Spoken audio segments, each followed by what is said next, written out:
It was midnight in Ukraine. The city slept.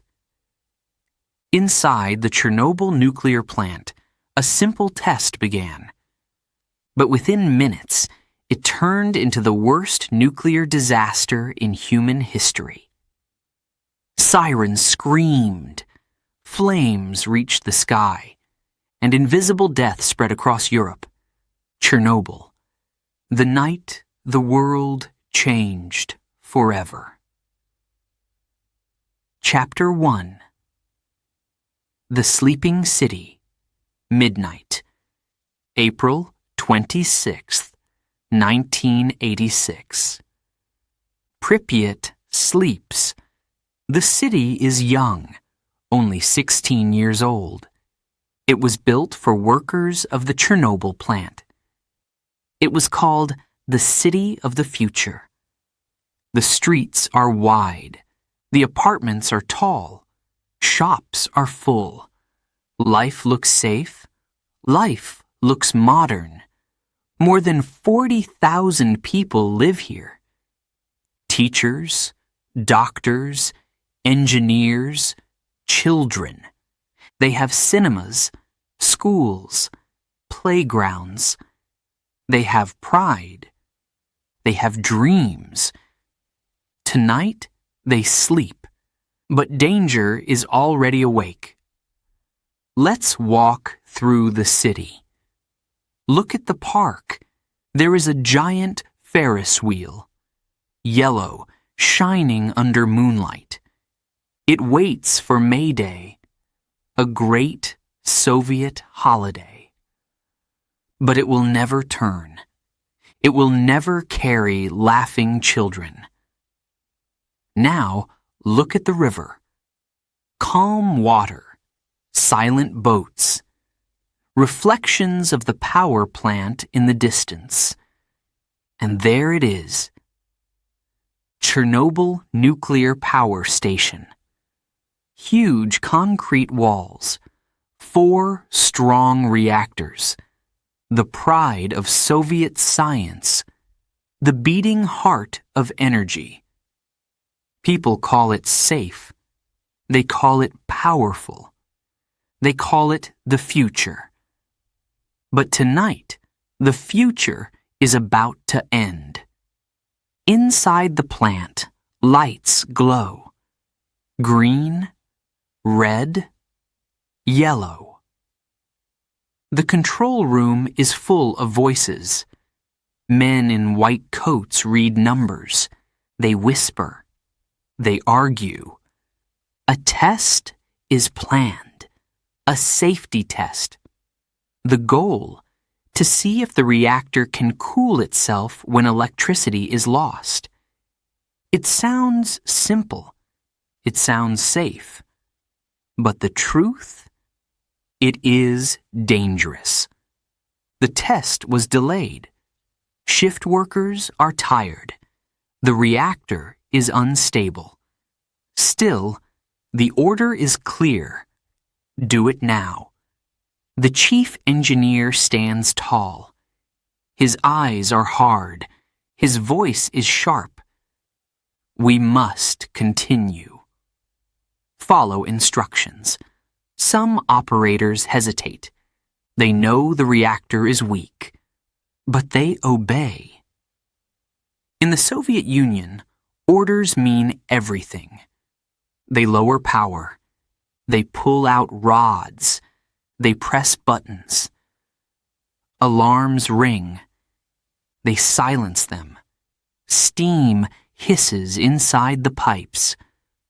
The reactor becomes a beast in chains. Stronger, hotter, ready to break free. Meanwhile, the city dreams. A boy turns in his bed. He thinks about football with friends tomorrow. A young mother kisses her baby. She thinks about buying milk in the morning. A dog barks at the plant in the distance.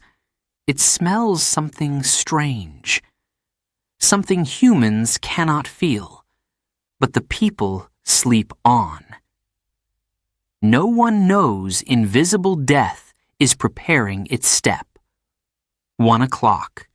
The test continues. Numbers fall. Power too low. Raise it again. Switches click. Hands move fast. Sweat drips.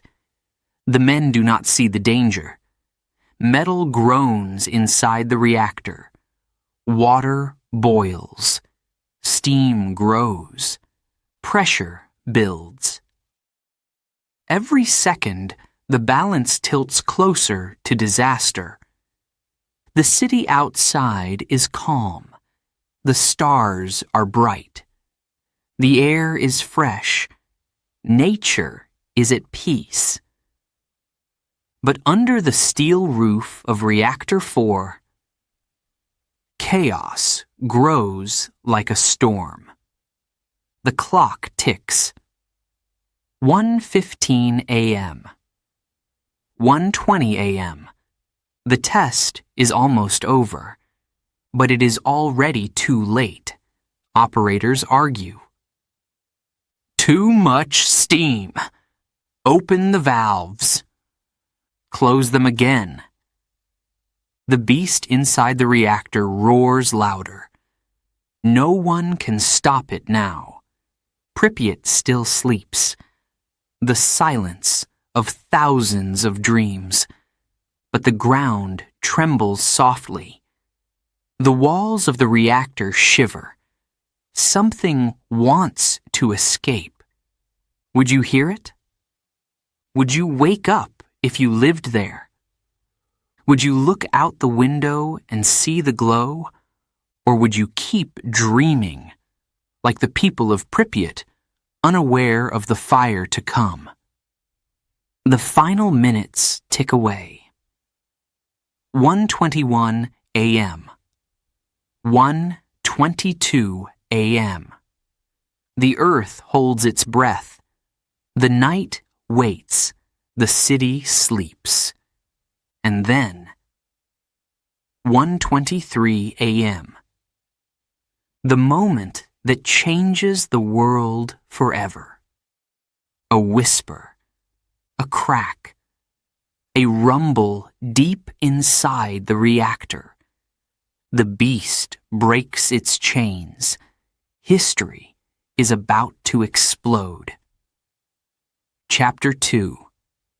The Midnight Test. 1:23 a.m. The second the clock strikes.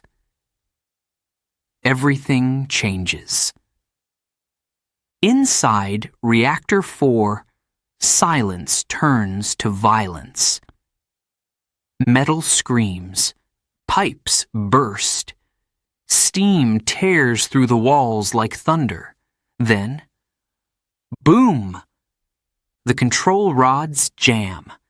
Pressure explodes upward. The steel lid, 1,000 tons, flies into the night sky.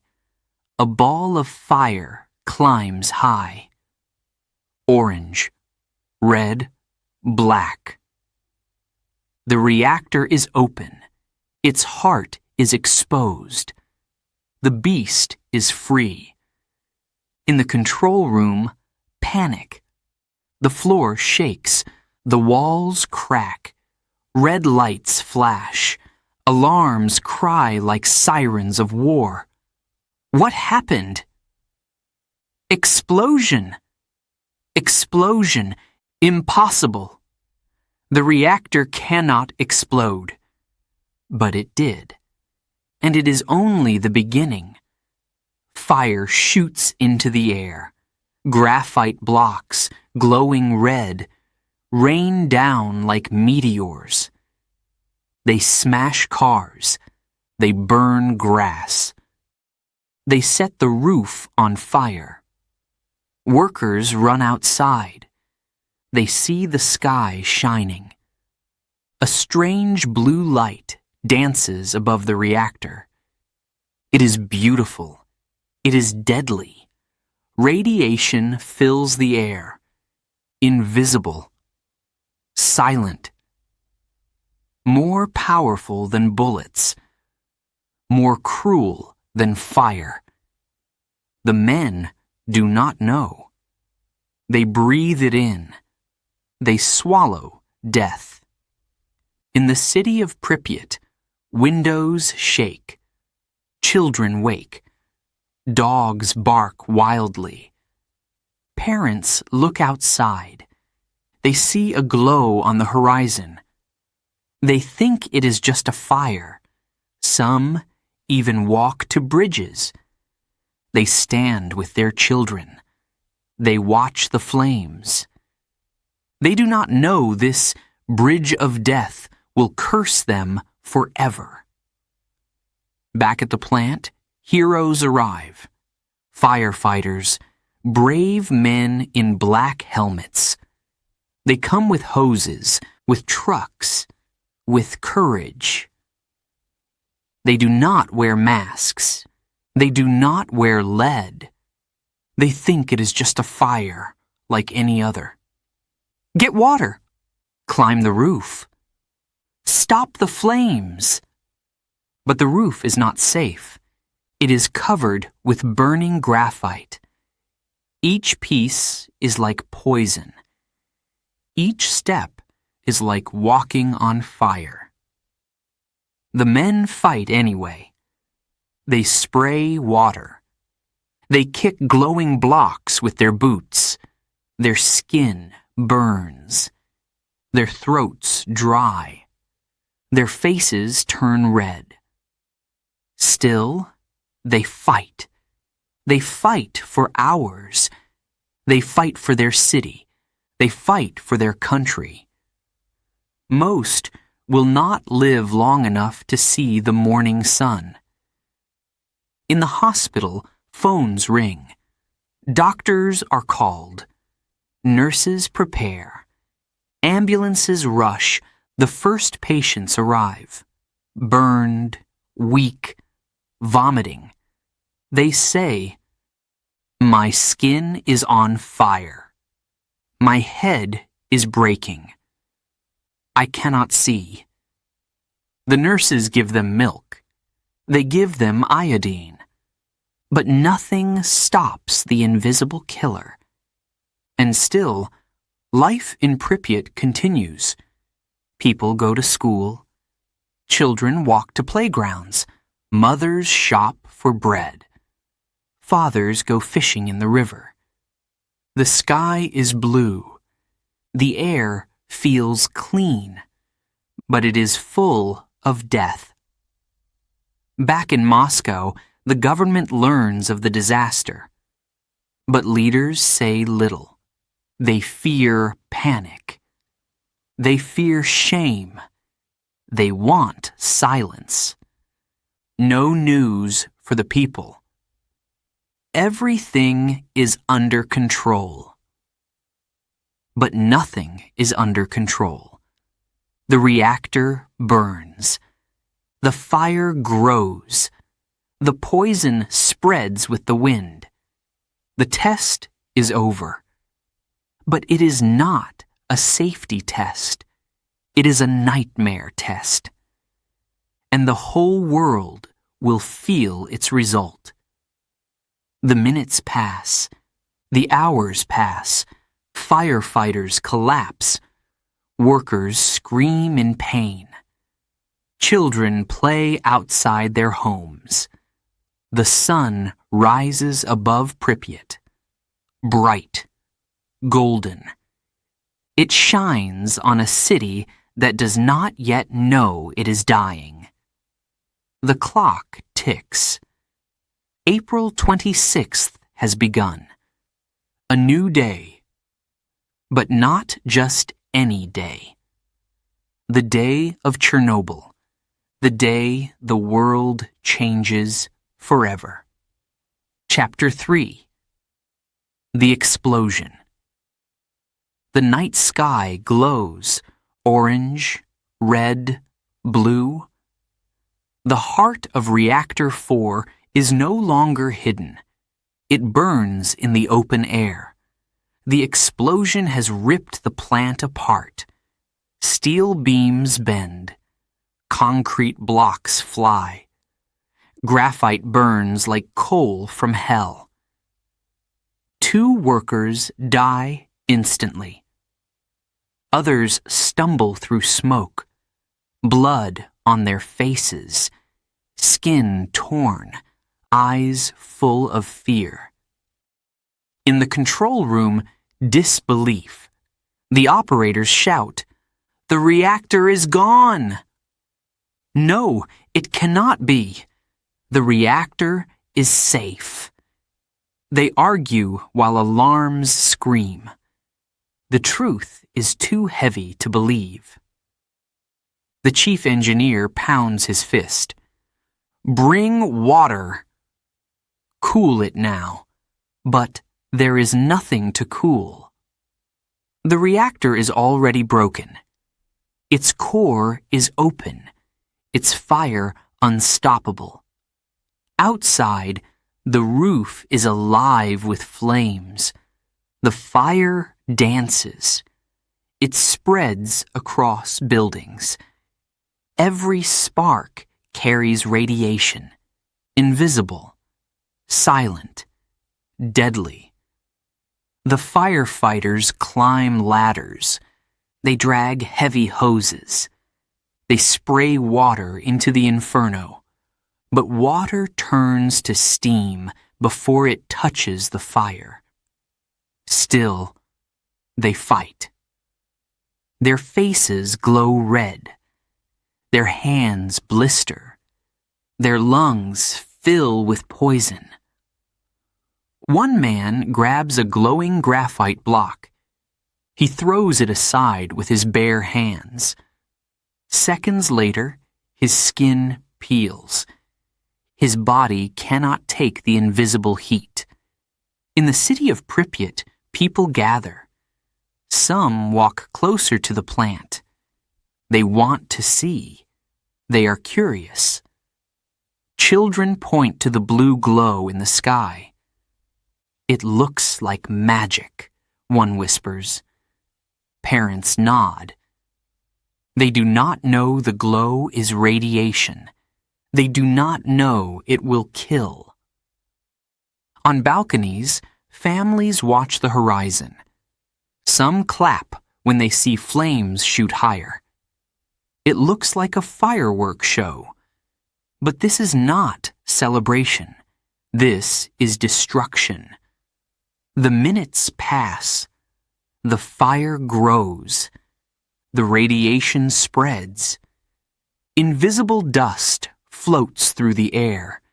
It lands on clothes, on hair, on food, on toys left outside.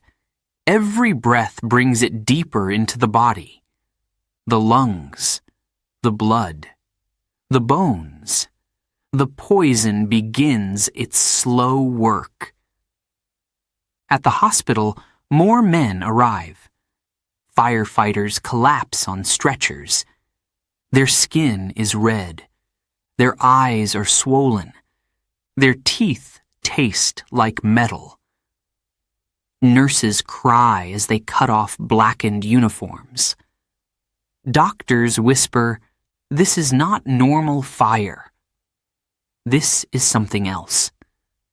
But still, the city is calm. No alarm has been raised. No evacuation order has come. Children go to school. Mothers buy vegetables. Fathers prepare for work. The city lives as if nothing happened. Meanwhile, the Soviet leaders meet. Phones ring in Moscow. The first reports are confused. Small fire. Under control. They want to hide the truth. They fear the world will laugh. They fear their own people will panic. So they say nothing. They keep Pripyat in silence. But silence is deadly. Back at the plant, the battle is lost. The reactor burns hotter. Flames reach the sky. Smoke carries death into the wind. Some firefighters are already gone. Others fall to their knees. They cannot breathe. They vomit. They grow weak. Still, new men arrive, brave, loyal. They climb the burning roof. They fight until they fall. They do not know they are walking into history. They do not know they are sacrificing their lives. But the world will one day call them heroes. And so, the night ends. A night of fire. A night of invisible death. A night that will poison the earth for thousands of years. The explosion of Chernobyl is not just an accident. It is a warning. It is a shadow that will cover nations. The city of Pripyat still breathes quietly. The people still do not know. But the beast has escaped. And it cannot be put back in chains. Chapter 4. The First Heroes. The reactor is burning. Flames climb higher. Smoke carries poison across the sky. But men are already on the move. They wear heavy boots. They carry hoses. They are the firefighters of Pripyat. The call came at night. There's a fire at the plant. Come quickly. No one said the word radiation. No one explained the danger. They thought it was just another fire. The trucks roar through dark streets. Sirens scream. Red lights flash. People watch from their windows. Children point and cheer. They think heroes are rushing to save the night. The trucks stop at Reactor 4. The men jump out. They see flames reaching the stars. They smell smoke. They feel heat on their faces. Get water on the roof. Climb the ladder. Move fast. Orders fly. Hoses hiss. Water sprays. But nothing works. The fire is not ordinary. It eats water. It spits back steam. It feeds on uranium and graphite. The men do not know. They stand on burning graphite blocks. Each block is a deadly gift from the explosion. Each one carries radiation millions of times stronger than an X-ray. One man bends down. He picks up a glowing piece with his hand. He throws it aside. Seconds later, his skin blisters. His palm burns black. He does not stop. He keeps fighting, because that is his duty. Inside their bodies, the invisible enemy works. Radiation cuts through cells. It breaks bones. It poisons blood. But the men feel only heat, thirst, dizziness. They do not know their organs are already dying. In the city, people walk closer. Some stand on a bridge. They watch the fire in the distance. They call it the Bridge of Death. Children sit on their father's shoulders. Lovers hold hands. They think it is beautiful. They breathe deeply, not knowing each breath is poison. Back at the plant, more firefighters arrive. Their boots slip on wet steel. Their hands shake. Their eyes burn. One man climbs the roof. Flames surround him. He swings his hose left and right. The water hisses against hot metal. He coughs. He drops to his knees. Another takes his place. Another climbs higher. Again and again they fight. Hours pass. The fire grows weaker. The men grow weaker too. Some collapse where they stand. Others are carried down ladders, their faces pale, their lips blue, their bodies trembling. Ambulances wait below. Stretchers roll through smoke. Nurses lift men with burned hands, burned lungs, burned lives. They are taken to Pripyat Hospital. Doctors rush to help. But they do not yet understand what kind of fire these men have fought. In the control room, panic continues. Operators cough. They taste metal in their mouths. They argue over what has happened. Some still believe the reactor is intact. They cannot accept the truth. But outside, the truth glows red. It lights the sky. It eats the roof. It fills the air with poison. By morning, the fire is smaller.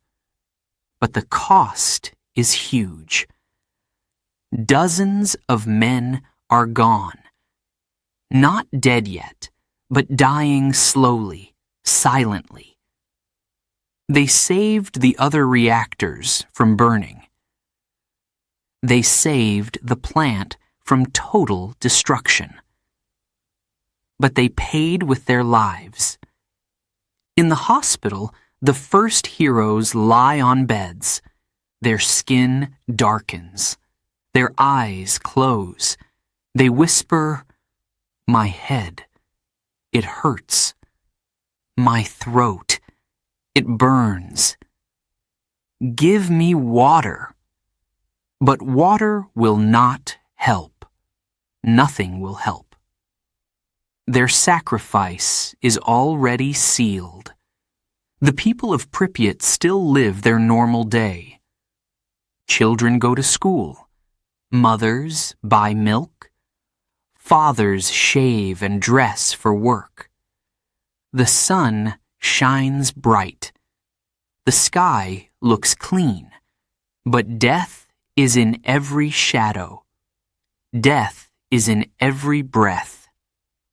And the first heroes, the firefighters of Chernobyl, are already falling. They did not know.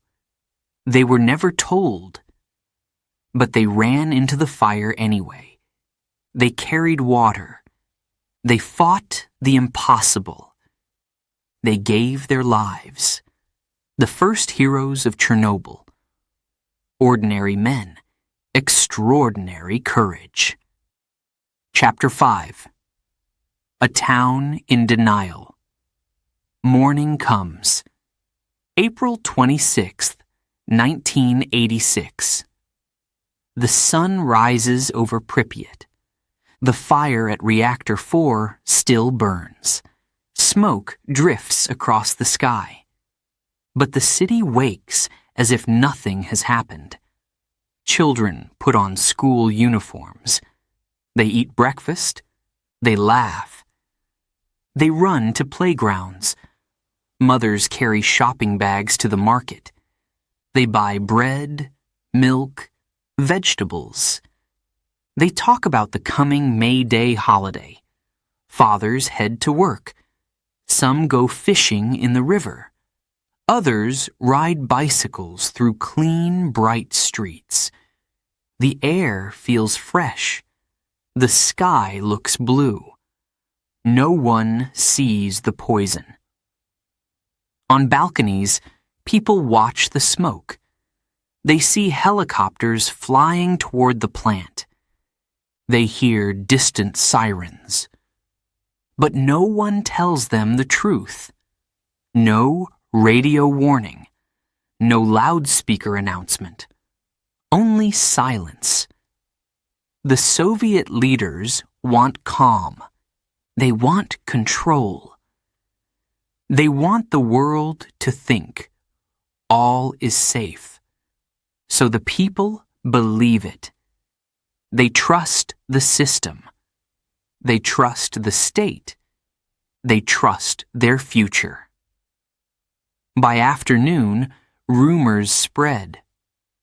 Some whisper, "It was an accident at the plant." Others say, "The fire is under control."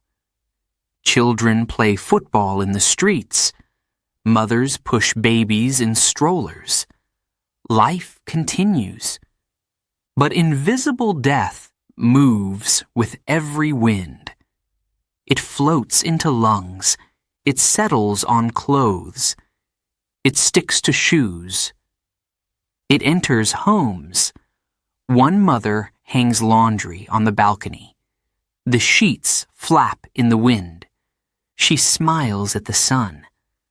But the fabric now carries radiation. She does not know. At the hospital, doctors see the truth. Dozens of firefighters lie in pain. Their skin burns from the inside. Their hair falls out. Their eyes bleed. Nurses cry quietly in corners. They cannot stop what is happening. They give medicine. They give comfort. But the sickness grows. Still, outside, the city continues as if nothing is wrong. In the evening, families walk near the river. Some ride the Ferris wheel in the park. The big yellow wheel turns for the first and last time. Children shout with joy. Parents take photos. And in the distance, Reactor 4 still smokes. The fire glows red in the night. But many watch from bridges, smiling. They do not know this bridge will later be called the Bridge of Death. The leaders in Moscow send orders. Do not panic the people. Keep them calm. But even they cannot hide the truth for long. Radiation does not follow orders. It travels on the wind. It crosses fields and forests. It does not stop at borders. Already, Sweden has detected strange numbers. Already, alarms sound in faraway labs. The world begins to ask, what happened in the Soviet Union? But in Pripyat, silence continues. The people still sleep in their beds. The children still play in the sand. The poison still grows stronger. Night falls again. The second night after the explosion. And still, no evacuation. Windows glow with warm yellow light. Families eat dinner. Fathers drink tea. Mothers read stories to their children. The city looks safe. The city feels safe. But it is not safe.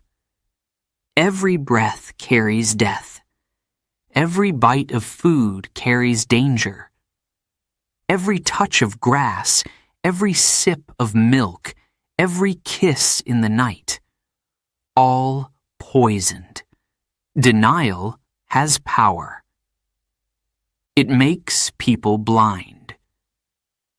It makes them trust when they should run. It keeps them calm when they should scream. And so, Pripyat continues its normal life, standing quietly at the edge of a nightmare. The town does not know that buses are already gathering, that soldiers are already coming, that tomorrow everything will change. Chapter 6. Evacuation Order.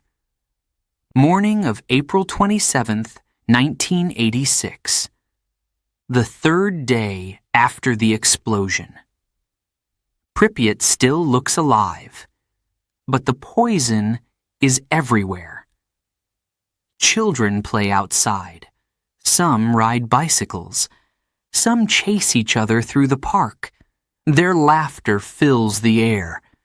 But in their lungs, radiation whispers. Parents cook meals. They stir soup. They cut bread. The food on the table looks normal. But the milk, the vegetables, the water, all are touched by the invisible enemy. And still, no warning, no truth, no order. Until noon. Suddenly, soldiers arrive. They march through the streets. Trucks roll into the city. Buses line up, one after another. Loudspeakers break the silence. A flat, cold voice speaks. Attention, citizens of Pripyat. You will be evacuated. This is temporary. You will return in 3 days. 3 days. That is the promise, but it is a lie. Confusion spreads. Mothers pack clothes. Fathers look for documents. Children grab toys. What should we take? Only essentials. Leave heavy things. Leave furniture. The people believe they will come back. They leave behind photographs, books, pets. Dogs run beside the buses, barking. Cats hide under beds. They do not know their owners will never return. The streets are filled with lines of buses, yellow, white, green. Engines running. Doors open. Families climb aboard. Grandmothers clutch bags. Babies cry. Children press their faces to the windows. They look at their homes, their schools, their playgrounds, not knowing it is the last time. Some do not want to leave. Old men argue. This is my home. I will stay. Soldiers push them gently but firmly. This is an order. You must go. Others cry silently. They fear the unknown, but they trust the promise. 3 days. The buses roll out of Pripyat, one after another, a long river of wheels. The sound of engines fills the air. From the windows, people watch their city disappear. The Ferris wheel, the apartments, the shops, the schools, a city full of life. Now, a city of ghosts. Behind them, the fire still smokes. Reactor 4 glows faintly in the distance. Helicopters fly overhead, dropping sand and boron. Soldiers in white suits move like shadows. But the people on the buses do not know the full truth. They only know they are leaving everything behind. Hours pass. The buses carry families away. Children sleep on their mothers' shoulders. Fathers stare at the road ahead. No one speaks much. The silence is heavy. At checkpoints, soldiers wash the buses with hoses. They spray water on tires, on windows, on doors. They try to wash away the invisible poison. But the poison cannot be washed away so easily. By night, Pripyat is empty. Windows dark, streets silent, shops closed forever. Dogs wander the roads, confused. Cats wait at doors that will never open. Toys lie forgotten in sandpits. A swing moves in the wind. The city is gone. In one day, life has vanished. The promise of 3 days is never kept. The people never return. Pripyat is frozen in time. A museum of fear, a reminder of betrayal. Think of it. One morning, you eat breakfast at home. By night, your home is gone forever. Would you believe it? Would you understand? The people of Pripyat did not. They thought they would come back. They thought their lives were safe. But Chernobyl had already stolen their future. Chapter 7. The Cover-Up. The buses have gone. Pripyat is empty. But outside Ukraine, the world still knows nothing. The Soviet Union hides the truth. Silence is their weapon. Control is their goal. In Moscow, officials meet. They sit at long wooden tables, maps on the walls, papers in their hands. Some say, "We must tell the people." Others shake their heads. No panic, no weakness, no shame. The decision is made. Keep quiet. Call it a small accident. Meanwhile, Reactor 4 still burns. The fire spits radiation into the air. It rides on the wind. It drifts across fields and rivers. It crosses borders without passports. In Belarus, strange sickness begins. In Sweden, alarms sound at a nuclear plant. Workers there are shocked. Radiation on our clothes? But nothing is wrong here. The truth spreads faster than lies. But still, Soviet newspapers print normal stories about farming, about sports, about May Day parades. No headlines about Chernobyl. No warnings for citizens.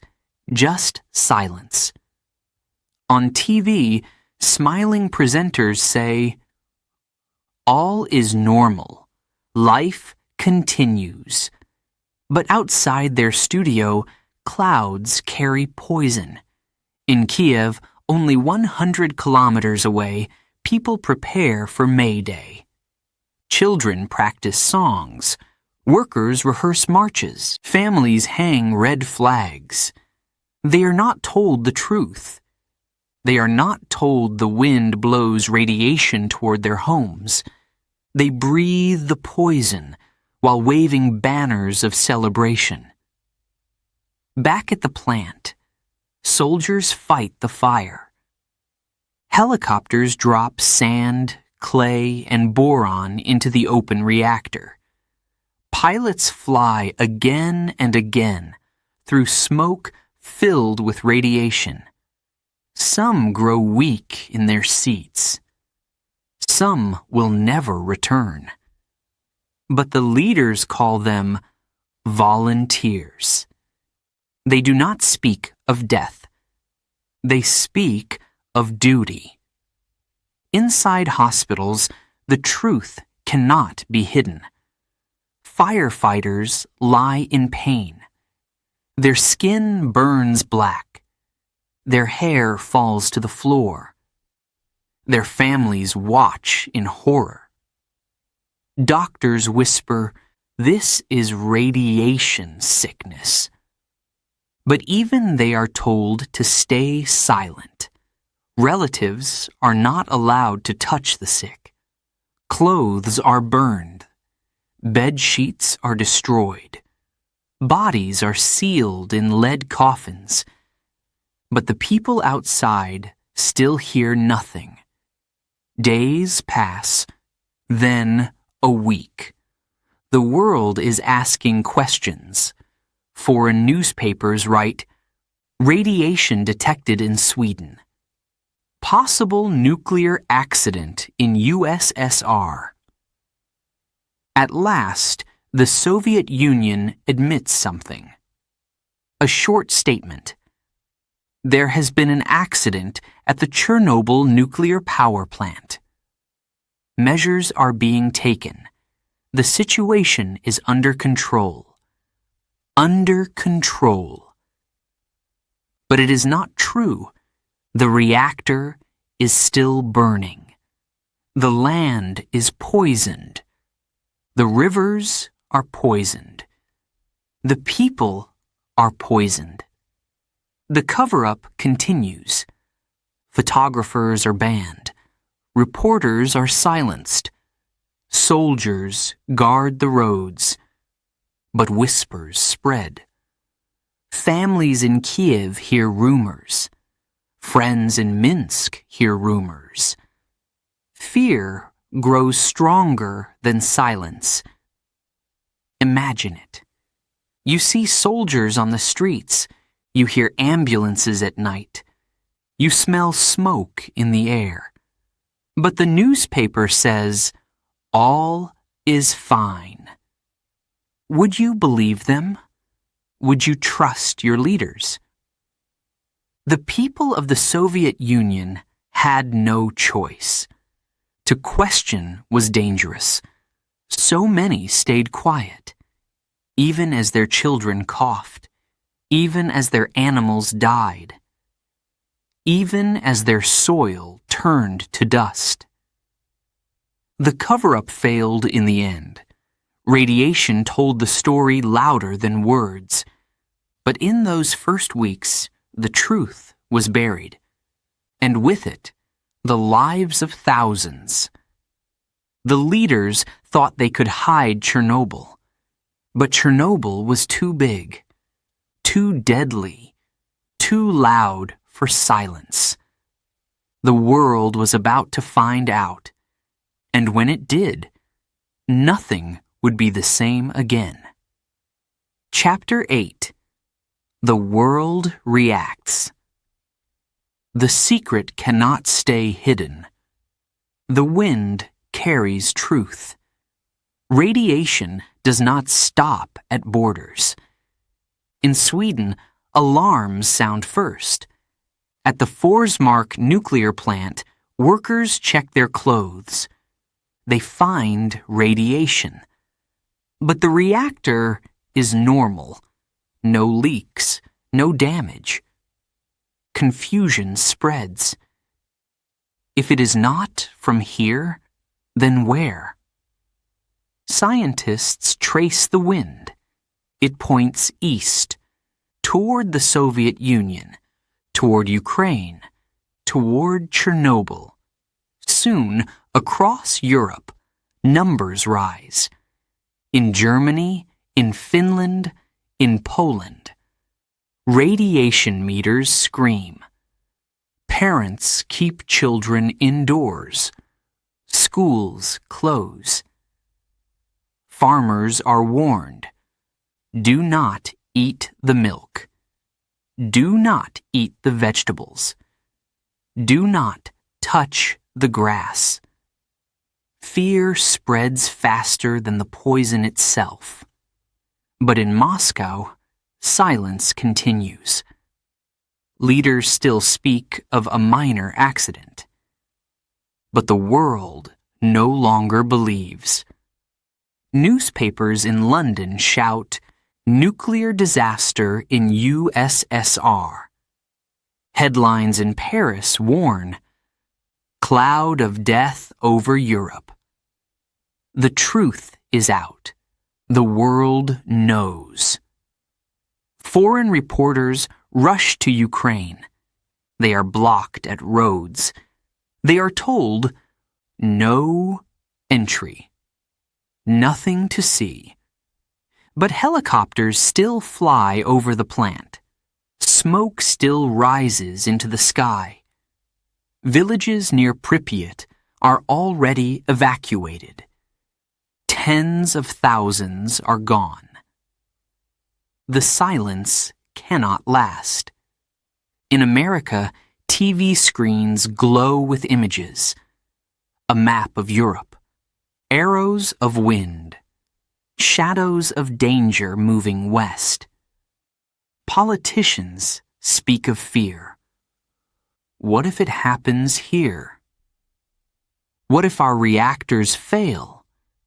What if the wind carries death across oceans? Nuclear power, once called the future, is now called a monster. In France, parents do not let children play outside. In Italy, people wash their gardens with hoses. In Greece, citizens protest against nuclear power. Everywhere, panic grows. People wear masks. People demand answers. But answers are slow. At last, Soviet TV admits the truth, but only part of it. A cold voice announces, "There has been an accident at the Chernobyl nuclear power station." Measures are taken. The situation is improving. Improving? But children are already sick. Animals are already dead. Fields are already poisoned. The world is not calm. The world is angry. Western scientists send planes. They measure radiation above the Soviet border. The numbers are shocking. They realize this is not a small accident. This is the biggest nuclear disaster in history. The people of the Soviet Union begin to doubt. In Kiev, mothers whisper, "My child is coughing. Is it safe?" In Minsk, farmers ask, "Why are my cows dying?" But the leaders still tell them, "Do not worry. Trust us." Trust breaks like glass. And yet, in the middle of fear, some heroes rise. Scientists in Moscow demand to speak. Doctors in Kiev work night and day. Soldiers dig trenches near the plant.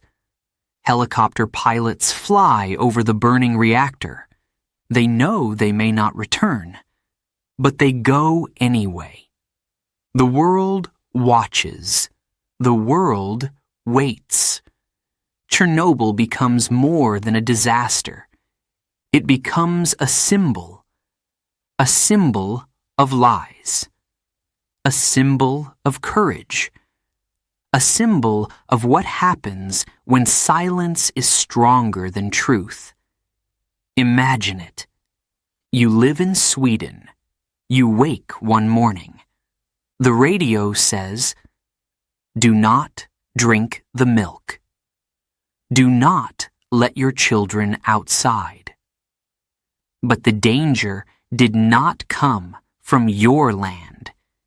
It came from far away, from a secret place, from a burning reactor no one wanted to admit. Would you feel safe? Would you feel angry? Would you ever trust again? By the end of April, the world is united in fear. Governments demand answers. Citizens demand protection. And the Soviet Union cannot hide anymore. Chernobyl is no longer just a Soviet disaster. It is a global disaster. a warning to all nations. The world reacts with fear, with anger, with disbelief. But the story is not over. Because what remains is not only smoke and fire, but a ghost city waiting in silence. Chapter 9. Ghost City. The buses are gone. The people are gone. Pripyat is silent. Windows stand open. Curtains move in the wind. Plates with half-eaten meals sit on tables. Books lie open on desks. Toys wait in sandpits. Bicycles lean against walls. It looks like a city frozen in time. Because it is. The promise was 3 days. But 3 days never came. The people never returned. Pripyat became a ghost. Walk through its streets now. Grass cracks the pavement. Trees push through concrete. Wild dogs run free. Birds nest in empty schools. Nature has taken back the city. But the silence feels heavy. The silence feels wrong. In the school, notebooks remain on desks.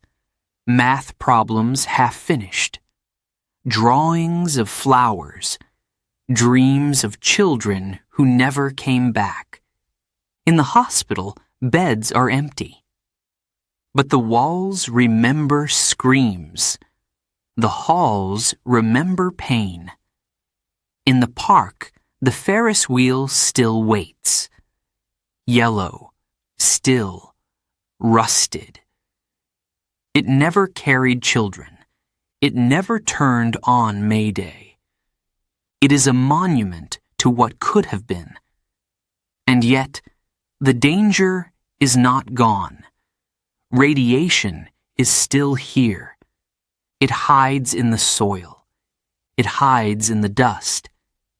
It hides in the bones of the city. You cannot see it. You cannot smell it. But it waits. It waits for anyone who dares to stay too long. The zone of exclusion surrounds Chernobyl now. 30 kilometers of silence. Villages abandoned. Fields empty. Houses falling into ruin. Only soldiers patrol. Only scientists measure. Only memories remain. But not everything is gone. Some people returned.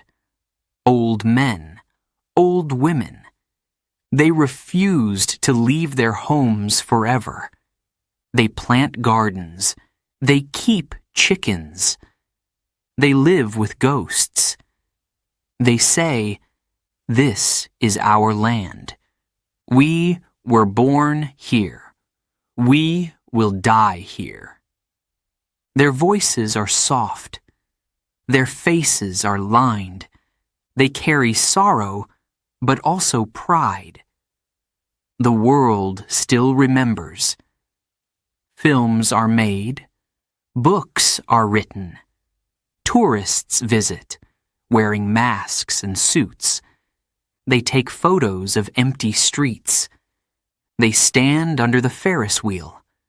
They whisper, "This feels unreal." But it is real.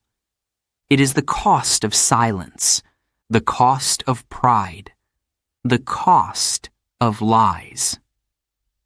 Chernobyl did not just destroy a reactor. It destroyed trust. It showed the world how fragile we are, how one night, one mistake, one lie can poison generations. Today, the reactor is covered by a giant steel sarcophagus. It is called the shelter. It hides the deadly core. But it cannot erase the past. It cannot erase the ghosts. Imagine standing in Pripyat now. No voices, no cars. Only the sound of wind through broken glass. You step into an apartment. A table is set for dinner. Clothes hang in a closet. A calendar marks April 1986. Nothing moved since then, as if time itself stopped. Would you feel safe? Would you feel sorrow? Would you hear the silence whisper, "Remember me"? Chernobyl is not only a place, it is a warning. A warning carved into concrete and steel. A warning carried on the wind. A warning for the world. Pripyat sleeps forever. Its people scattered. Its streets empty. Its Ferris wheel still waiting. The ghost city of Chernobyl. Silent. Broken. Eternal.